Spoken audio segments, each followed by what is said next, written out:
Magandang araw po, welcome po sa aking channel, Nov9 TV. Patalasasan po, meron po ba kayong mga properties na napapabayaan or non-performing assets? Plan nyo ibenta, pero wala kayong oras pagbenta nito.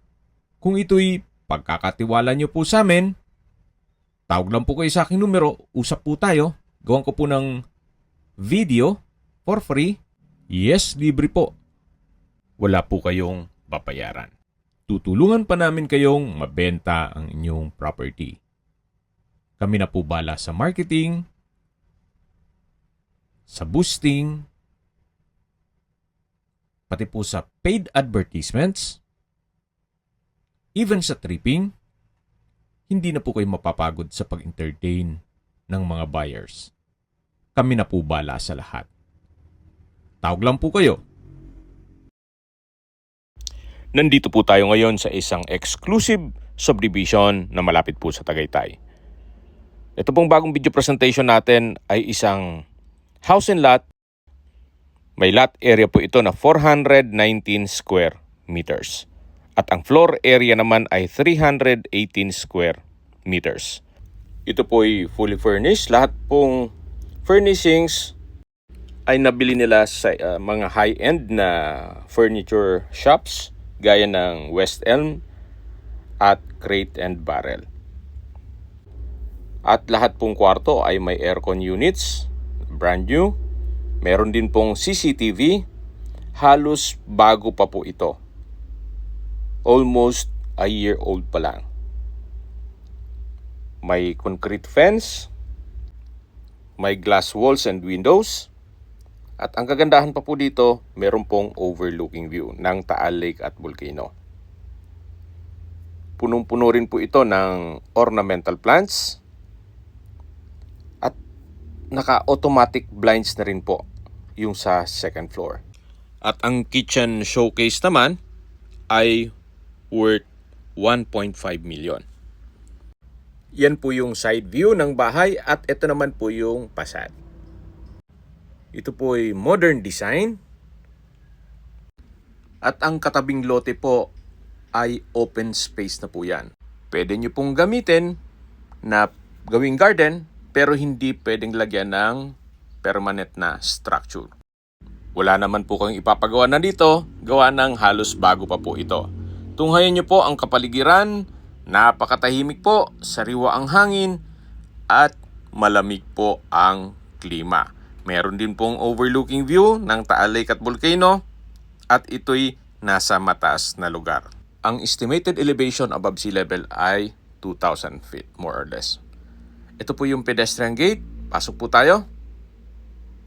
Halos hindi naman po ito natirahan nila. Gawa ng may ibang property po sila. At the same time, pabalik-balik po sila ng Amerika.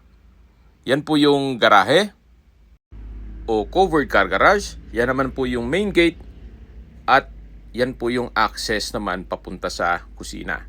Ito naman po yung kabilang side nung bahay. Tingnan niyo po. Yan po yung mga aircon units. At yan naman po yung tinutukoy ko na access papunta sa dirty kitchen o service area hanggang likod ng bahay. Meron din po itong polycarbonate roofing. At mamaya po, check natin yan. Balik ulit tayo dito sa garahe. Yan po yung main gate. Then next yung pedestrian gate. At dito naman po ay may pocket garden na may nakatanim na elephant ear plant. Napaganda po. Dito naman po sa harapan, ganun din po, may ilang mga ornamental plants. Maganda po ang disenyo nitong bakod sa harapan na malapit po sa main door. Ito po yung garden set. Mula po dito sa garden set naman ay meron pong overlooking view. Napaganda pong magkape dyan. Yan po yung magiging view nyo pag nakaupo kayo dito sa may garden set. Then pababa na po yan, meron pong setback paikot ng likod ng bahay hanggang dun sa kitchen. Ito naman po yung glass wall and window dito sa facade. Maganda rin po yung kulay o dark color ng ceiling panel na kombinasyon dito sa white na wall plus dito sa glass wall and window. Yan po yung pocket garden dito sa harapan. Ito naman po yung main door o modern pivot door. May vertical black handle at smart door lock. Samahan niyo po ako, pasok po tayo. At nandito na po tayo sa may living area. Gaya po nang nasabi ko sa inyo, lahat ng furnishings ay puro high-end po yan. Kumbaga may lasa o may presyo. Yan po ay kasama na sa bentahan. Gawa ng ito'y fully furnished. Meron pong console table at ang painting po pala, lahat ng painting ay hindi kasama. Ito pong glass wall and window ay nag-serves as natural sunlight. Double high ceiling na po siya. Premium tiles po ang ginamit dito sa flooring at lipat naman po tayo dito sa my dining area na may access door papunta sa balkonahe. Meron din po itong mga glass wall and window. Ganun din po, nag-serves as natural sunlight.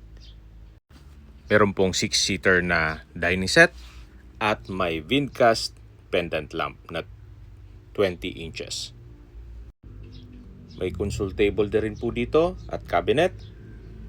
At ito naman po yung tinutukoy ko na sliding glass door. Napakaganda po ng tanawin dito. Yan po yung kapaligiran. At yan naman po may modern patio na may light wood table and chair. At may ceiling fan. Dito naman po sa kinatatayuan ko ay meron pong polycarbonate roofing. Yan po, tunghayan nyo po ulit. Tanaw na tanaw po dito ang Taal Lake and Volcano.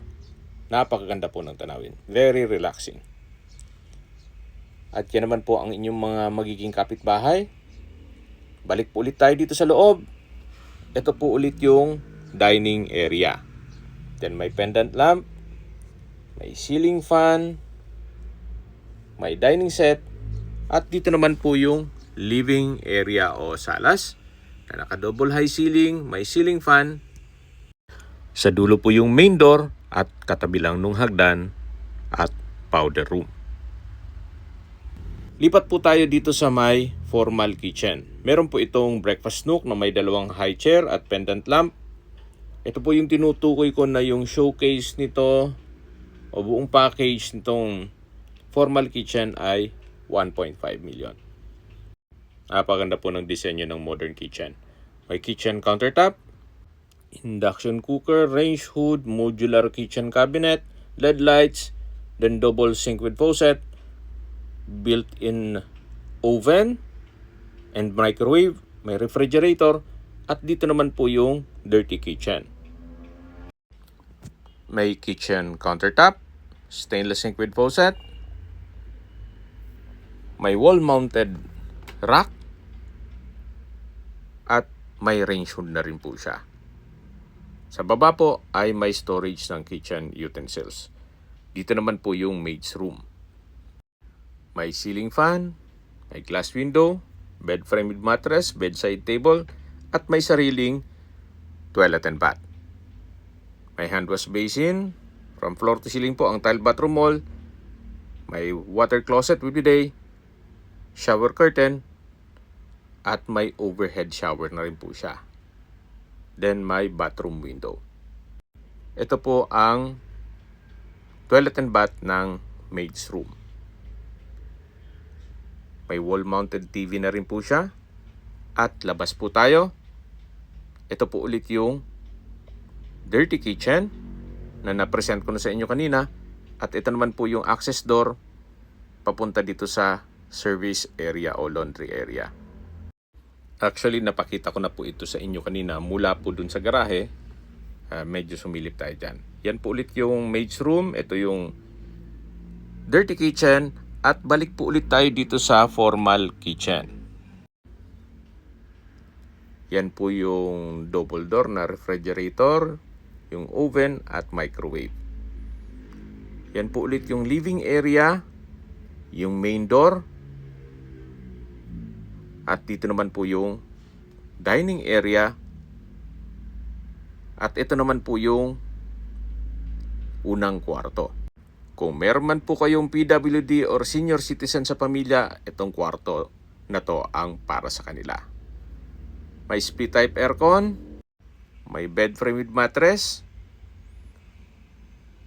may malaking glass wall and window, at dito naman po yung toilet and bath. Naka-smart vanity mirror, hand wash basin, water closet with bidet, shower enclosure, overhead shower, at bathroom window. From floor to ceiling din po ang tile bathroom wall, at meron din pong hand wash basin at towel holder. Ito po yung first bedroom o unang kwarto. At sa dulo po yung glass wall and window na may blinds. Then meron din pong display cabinet. Labas na po tayo. Paglabas nyo naman po ay yan na po yung dining area. Then yung may access papunta sa balkonahe. Ito naman po yung living area o salas. At yan po yung main door. Ito po yung hagdan. Dito naman po ay meron pong under stairs na powder room. Naka-wooden door. At yan po yung hand wash basin, vanity mirror, water closet, tile bathroom wall, at meron din pong bathroom countertop. Dito naman po yung under stairs storage. Balik po tayo dito sa may main door. At yan po yung living area na naipresent ko na yan sa inyo kanina. At sa dulo yung dining area at yung balkonahe. Nandito na po tayo sa hagdan. Ito po yung naka-wooden staircase, glass railing at tubular handrail. Samahan niyo po ako, akyat po tayo. At nandito na po tayo sa second floor. Yan po yung family area. Wooden design ng tile flooring, then naka-glass railing, at ito naman po yung open below. Yan po yung ceiling fan, yung mga glass wall and window, at mula po dito tanaw natin ang living area at yung dining area. Napaganda po at napakaaliwalas itong disenyo. Ito po yung modern home office na may wall-mounted table and shelves. May office chair na rin po siya. Balik po tayo dito sa may family area. May 4-seater table and chair at pendant lamp. Sa dulo po ay may sliding door na access papunta naman sa balkonahe. Ito naman po yung balkonahe ng second floor. Check po natin. Ito po yung naka-glass railing at meron din pong overlooking view. Napaganda po ng tanawin. Hindi naman po ganun ka-crowded dito gawa ng marami pong open spaces na pwedeng gamitin ng mga residente. Hanggang sa dulo po ang balkonahe. At balik po ulit tayo dito sa loob. Yan po yung family area. At yan po yung 4-seater na table and chair. Ito po yung open below. Yung living area at dining area. Check na po natin itong second bedroom. Naka-solid wood door. Napakalaki ng espasyo. Meron pong fluted type wall panel at wall-mounted TV. Ito po palang bed frame with mattress, hindi po kasama. Then may split type aircon. Ito po yung walk-in closet na may multiple shelves and drawer. At dito naman po yung toilet and bath. May bathroom countertop, couple hand wash basin at vanity mirror, bathroom cabinet, water closet with bidet, shower enclosure, at from floor to ceiling po ang tile bathroom wall, may overhead shower, at bathroom window. May towel holder na rin po siya. Yan po yung toilet and bath dito sa master bedroom o pangalawang kwarto. Ito po yung walk-in closet na dinaan natin kanina at ito naman po yung kwarto. Ulitin ko po, hindi po kasama ang bed frame with mattress. May split type aircon at hindi rin po kasama ang painting. At lalabas na po tayo. Paglabas po natin yung family area, then yung access door papunta sa balkonahe. Yan po yung ceiling fan mula sa double high ceiling. At dito naman po yung modern home office. Ito po yung third bedroom. Naka wooden door, may glass wall and window. Then may bed frame with mattress na kung saan hindi ko po alam kung ito pwede nating i-negotiate yan, pero yung dun sa master bedroom hindi po kasama. Then meron din po itong sariling toilet and bath na may bathroom countertop, smart vanity mirror, water closet with bidet, tissue holder, shower enclosure, at overhead shower. Meron din pong bathroom window. Ito po yung toilet and bath ng third bedroom. May lampshade, drawer, at may split type aircon. Ito po yung third bedroom na may toilet and bath. Yan po ulit yung open below. Yan yung glass wall and window, ceiling fan. At ito po yung hallway. At yan naman po yung hagdan. At habang pababa po tayo, pag-usapan na natin ang distance, location at travel time.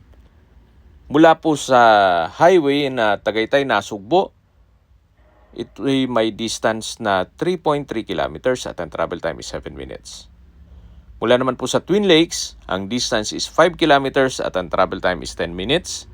Mula naman po sa Sky Ranch, ang distance is 12 kilometers at ang travel time is 20 minutes. Mula naman po sa Tagaytay Rotonda, ang distance is 16 kilometers at ang travel time is 26 minutes. Kumpleto na po doon gaya ng hotels, restaurants, banks, schools, church at hospital. Yan po yung lagi kong binabanggit sa inyo na dapat yung i-consider sa paghanap ng property ay yung meron pong malapit na hospital. Hindi ko naman po sinasabing sakitin kayo. Yan naman po ay for emergency purpose lang naman. At mula naman po sa Calax, Aguinaldo exit, ang distance is 32 kilometers at ang travel time is 54 minutes. Mula naman po sa Manila o sa airport, ang distance is 71 kilometers at ang travel time is 1 hour and 59 minutes. Nandito na po tayo sa lower part ng property kung saan malaki pa po ang espasyo. Pwede pong maglagay ng dipping pool. May garden set, may mga ornamental plants, at ito naman po yung setback na paikot na to sa buong bahay. May mga ornamental plants na rin po dito. At yan naman po yung driver's room. Check po natin. So sa spasyo, sakto lang. Hindi naman siya ganun kaliit at hindi naman ganun kalaki. Pero at least nagamit nila yung space dito sa dulo. Yan po ulit yung perimeter fence o concrete fence ng property. At meron din pong 2-seater na garden set. Maganda rin pong tumambay dito. Sobrang tahimik din. At iyan po yung corner side ng property. Ito po yung back view. Kung hanap nyo po ay isang almost new na property, fully furnished at nasa tahimik na lugar, hindi lang po tahimik kundi meron pong 24-hour security at kompleto po ang amenities gaya ng clubhouse, park and playground, swimming pool, basketball court at marami pa pong iba. Ito na po yung hinahanap nyo. Napakaganda, napakaliwalas ng area, sobrang tahimik ng lugar, sariwang hangin at malamig po ang klima. Binebenta po ito ni owner sa halagang 49 million pesos.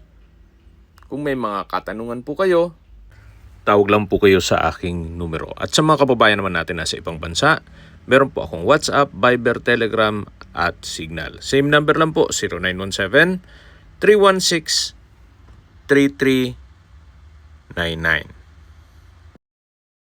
Sa mga nagtatanong naman po ng aming Facebook, meron po aming Facebook page na Nov9TV at Facebook Real Video. Meron din pong TikTok at Instagram. May ibang YouTube channel po kami, the Nov9TV channel, Nov9TV Listings, Nov9TV On The Spot, Nov9TV Updates, at Nov9TV House Rental. Sana po naibigyan nyo ang video presentation. Paki-like and subscribe na lang po sa aking channel para ma-update din po kayo sa aking future listings. Kung sakali po hanap nyo yung mas malaking sukat ng lupa, meron din po kami ibang listings na pwede nyong pagpilian. Huwag po kayong mag-atubiling tumawag sa amin. Then, let us know your budget para malaman namin kung anong property pwede naming ilog sa inyo. Sa lahat pong viewers, subscriber at nagtiwala po sa amin, salamat po sa suporta. Ingat po kayo lagi at yung pamilya. Maraming salamat po.